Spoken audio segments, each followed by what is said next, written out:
Good morning, good morning. Welcome to day 2. A special shout out to my friends who closed down the dance floor last night at 10 p.m. or so. Little salsa, little uptown funk. And for those of you who went home back to your hotel and watched Chloe Kim win a gold medal, go Team USA! All right, well, welcome. Are you ready? I am so inspired by our speakers yesterday, of course, but honestly, more inspired by all of you sitting in this room. You are engaged, you are excited, and I can tell that you really want to create meaningful change within your communities. Day 2 bridges yesterday's agenda with a talk and many talks about technology, and also some discussion about our most pressing emerging health issues. And what we'll do is close today with a talk from our CDC Chief Evaluator, Tom Chappell, who's going to bring everything together and talk about how we actually measure these new tools and these new exciting strategies that we've developed.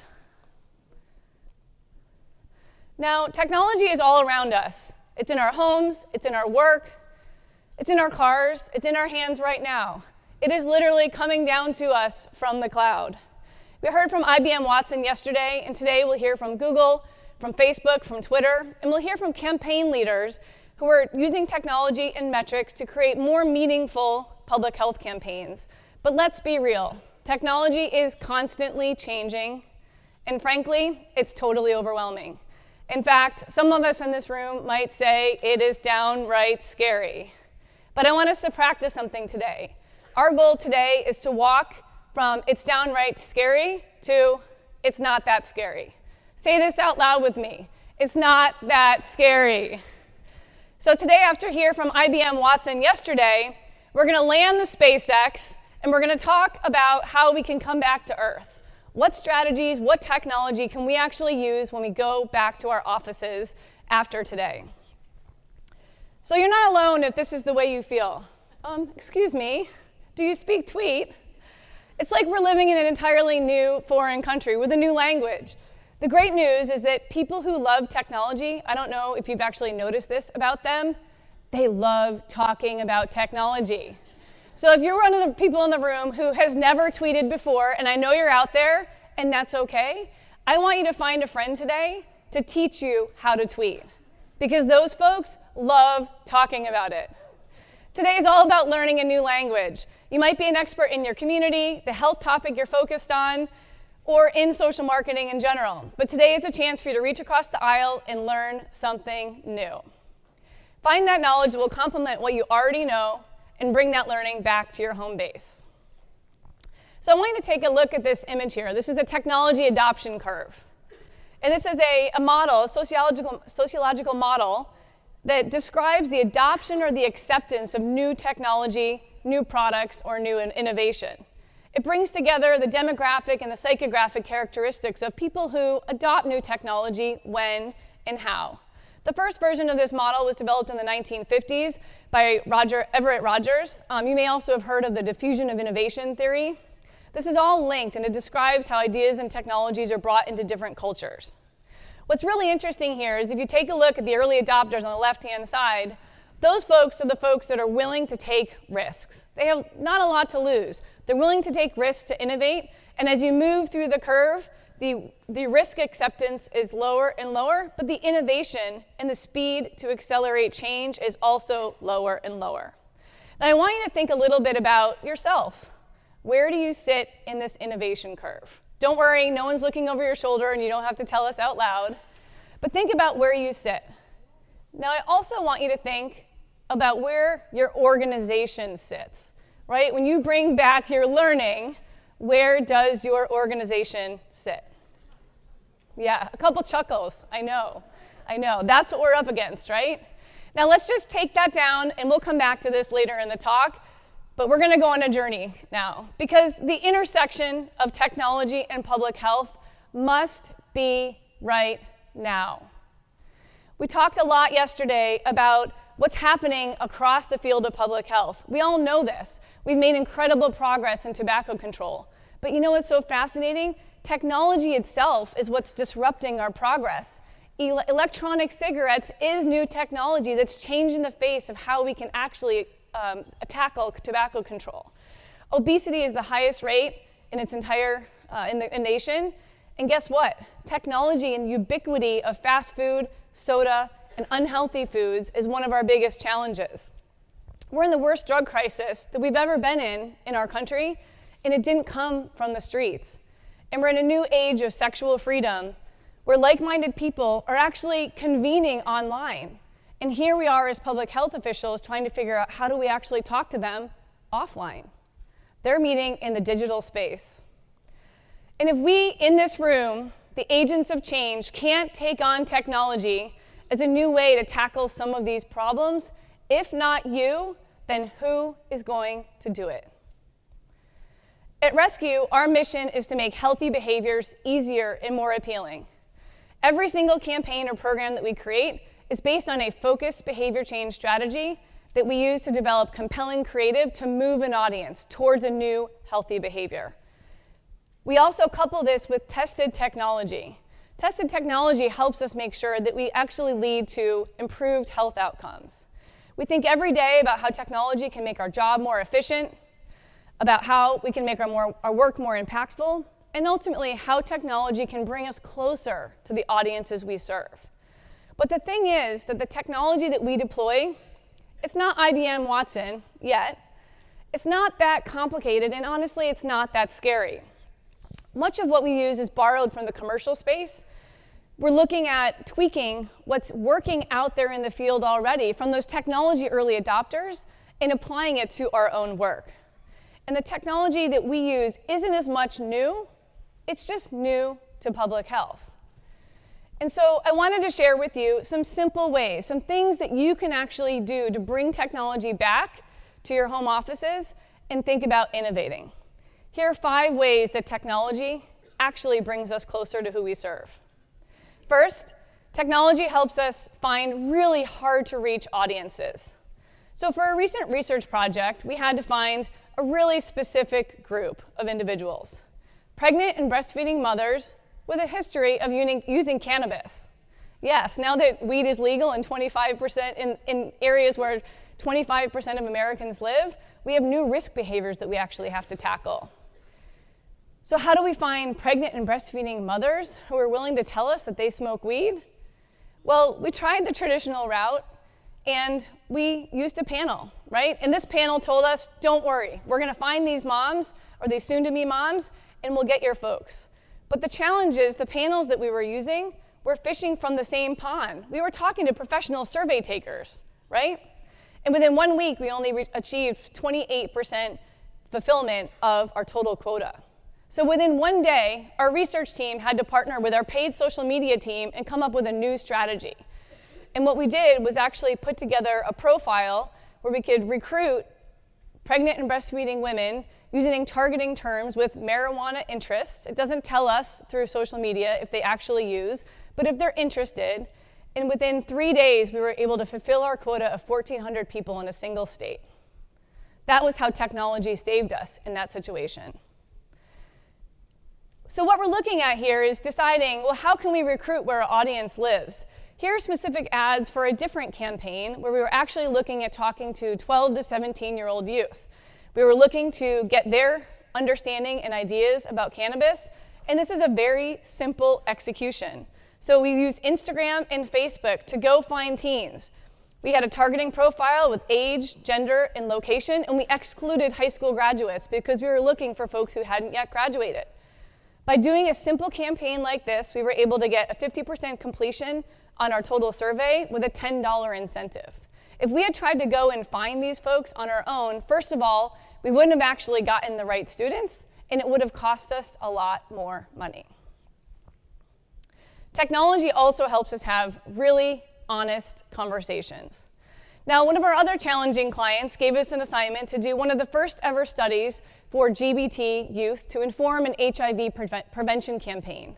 The trick here was that this audience had to be focused on the 13 to 17-year-old age group.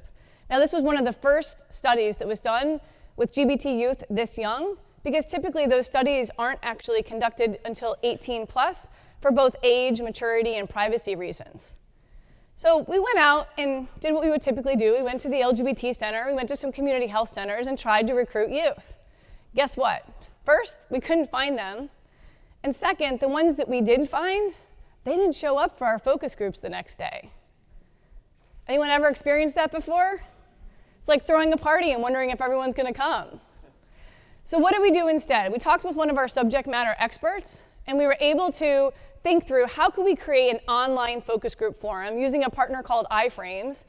And we actually went out through social recruiting and found our GBT youth. This online platform allowed us to have over 48 hours, a period of 48 hours, a discussion with our audience, where we could actually talk to them. We actively moderated, and they could log in and log out and give us feedback on creative, on ideas.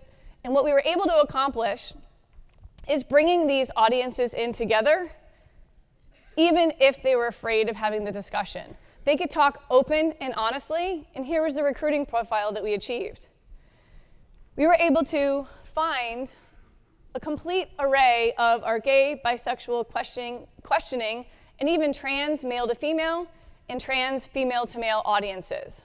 Now, this was the perfect opportunity for us to learn from all of these different groups. We were able to learn from 233 participants across 42 states, and we were even able to get that hard-to-reach 13 to 15-year-old audience. This was huge for us, and it was absolutely new learning that was critical to the success of building a new campaign.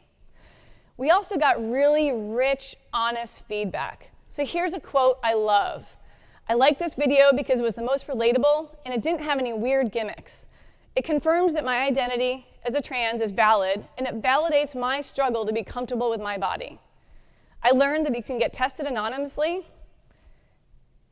and it makes me want to talk about HIV and STD with my partner before I actually have sex." Now, that's the exact type of feedback we were looking for, and I can guarantee you we never would have gotten this type of feedback on creative if we were sitting around a focus group facility. Technology also helps us engage with our audience. How many of you watched the Super Bowl last weekend? Any Eagles fans in the room? Woohoo! Go Eagles! So it was just a week ago, and I'm wondering if any of you went to a Super Bowl party that looked a little bit like this. Well, that's it for the first quarter. We'll be right back. Word from our sponsor. Oh, shh. The commercials are on. The commercials are on.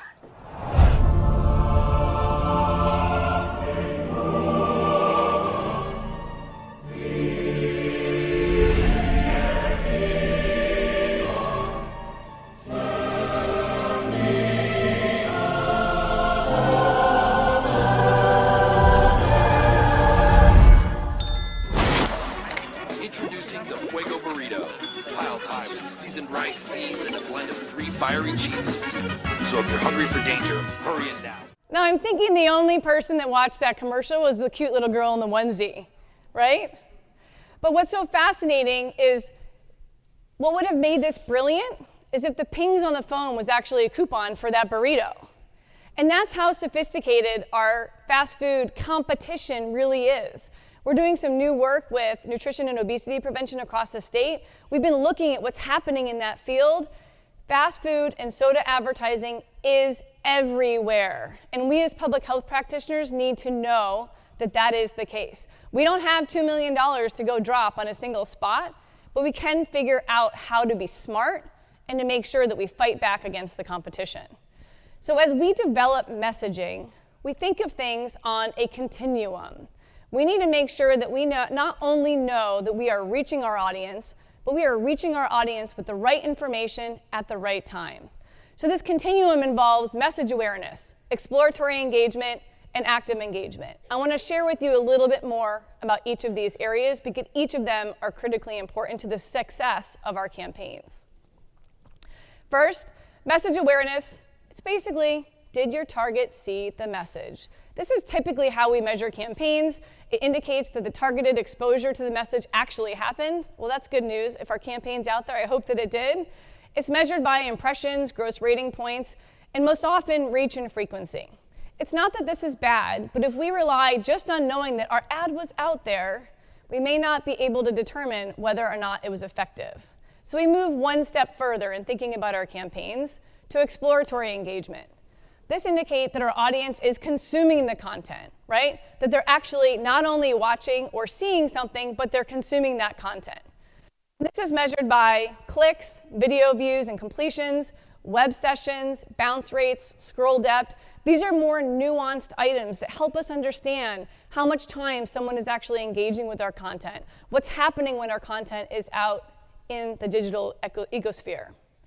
And our favorite, and last but certainly not least, is active engagement. This is really critical because active engagement indicates when an audience is interacting with and amplifying, sharing in many cases, our content. This is the holy grail. How do we get someone to experience our message and amplify that message for us? It's measured by comments and replies on social media, shares and retweets, web experience completions, engagement rate. This is when you know your audience has truly understood the message that you're sharing. And it's critically important when we're talking about behavior change. Now, just to give you a few very simple examples of what these different types of advertising look like in a digital environment, I want to share with you some ads that we created for one of our clients. It's an opioid campaign. This is specifically for message awareness. These are just paid display advertising, and the goal here is to make sure that we're able to share a message that's strong enough to pull somebody back in to learn more. Because as soon as we pull them into the website or we pull them into a web experience, we're looking to make sure that they interact with the messages on a deeper level. Next up, we've got a few social media ads. And if we click on these, you'll see that they start to scroll on their own. And what happens is when someone's sitting there against the wall, scrolling through their phone, multitasking, waiting for a ride, whatever it might be, they're able to interact with our message without having to leave a Facebook platform. This is really powerful because it allows our audience to engage with our message, engage with our content without having to go somewhere else. We're not interrupting the experience that they're already having on their mobile phone. And on the left-hand side, you'll see the carousel ad, and on the right-hand side, if we're able to play that, it will show you how that scrolls through together as well. And the great thing is that Facebook actually creates these ad units for you, so all you do is upload the image, and automatically through the interface, it starts to move for you, and that animation exists. And then last but not least, this is a super simple example of active engagement. And I share this one because we talked a little bit about gamification yesterday. Gamification does not need to be complicated. If we push start here, all we're looking to do is see that someone can take the dip or chew can. This is a tobacco campaign running in rural Arkansas, Virginia, Vermont. And what we're able to do is see that someone, again, waiting for a ride outside their high school is able to play this super simple game. I can see the kid just hanging out, waiting for his ride right now. And he's able to understand that he saved $85 if he simply didn't dip for a month. And then he can enter in to win a contest and they win gear that's relevant to his lifestyle. Technology can also help us see our impact, and really quickly. And this is one of the most powerful things that we in this room can really use to help support investment in digital and our ability to adopt new technology. When we think about public health, we know on the left-hand side here, a lot of what we think about is the evaluation data. How are we going to, over time, show that knowledge, attitudes, and beliefs have actually changed? Can we see change in behavior or change in intent? And ultimately, is there brand affinity and favorability? These are important metrics for us in public health, but the biggest challenge is it takes us a really long time to get to this data. So what we typically do is make sure we have a really good understanding of the evaluation framework, but every single day, we are watching campaign activity data on a daily basis. So campaign activity data is all of those measures I shared with you in that message continuum, right? We're thinking about how do we optimize our creative? How do we increase our click-through rates? How do we make sure we're getting more people to our website? What does the engagement metrics look like? How many video views, video completions, et cetera? And can we see very tangible actions taken?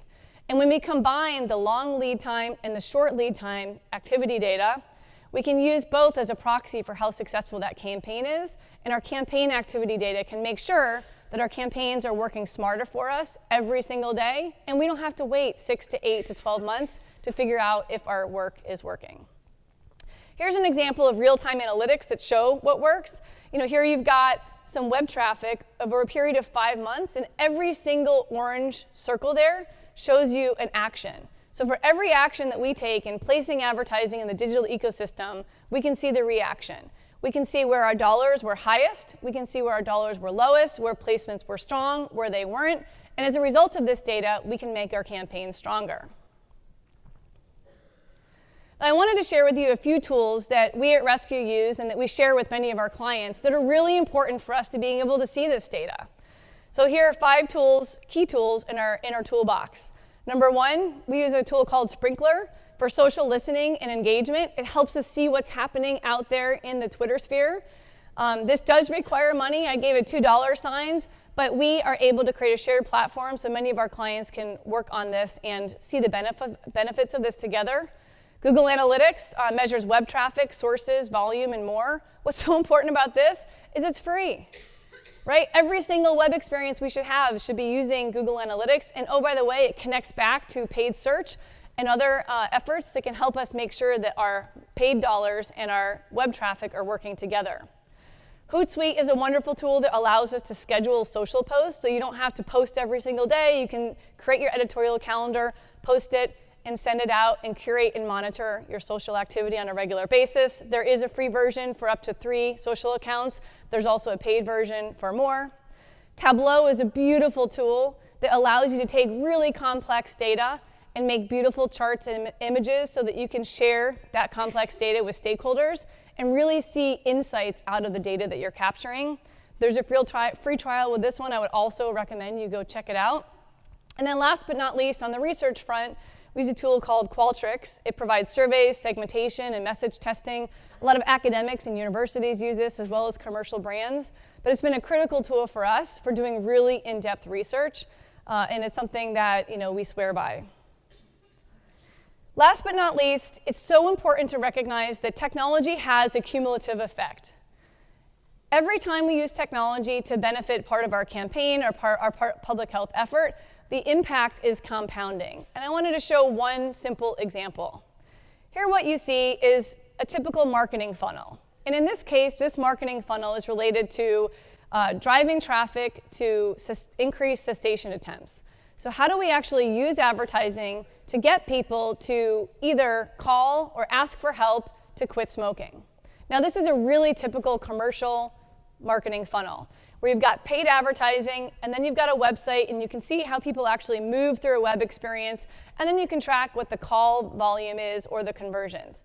What's fascinating in public health is oftentimes you've got 3 separate efforts. You've got paid advertising, and then you might have a public health department managing a website, and then completely separately you have a services provider managing the call center or the web conversions.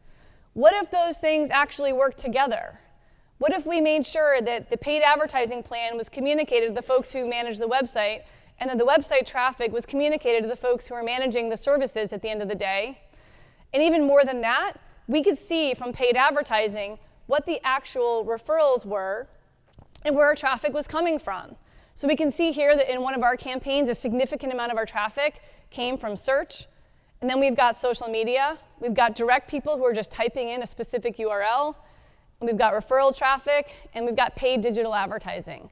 This data is so powerful, and if we can connect the dots and create that cumulative effect so that every single piece of the puzzle works harder, our efforts are going to be much more impactful. So as you think about these honestly fairly simple steps, I want us all in this room to recognize that we have the power to step closer to technology that works. It is not so scary, and it is not out of our reach. So imagine what would happen if our public health community, the people in this room, were able to move not only ourselves, but our organizations, potentially from the late majority to just the earlier majority, right? We don't have to be the early adopters. You've got digital health startups, you've got commercial brands, the media and technology environment. They're all going to be innovating on our behalf. But if we can take the best of what we know works, after testing it, after seeing what works in a commercial environment, and apply it, imagine what would happen across the technology and public health environment.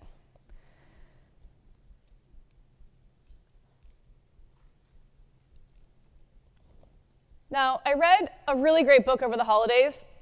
It was by Adam Grant. It's called The Originals. He's a professor at Wharton. And he talks about innovation and the idea that being original doesn't require being first. It just means being different and being better. All of us in this room don't have to be first, right? Let's take the pressure off of ourselves. Facebook has been around since 2004.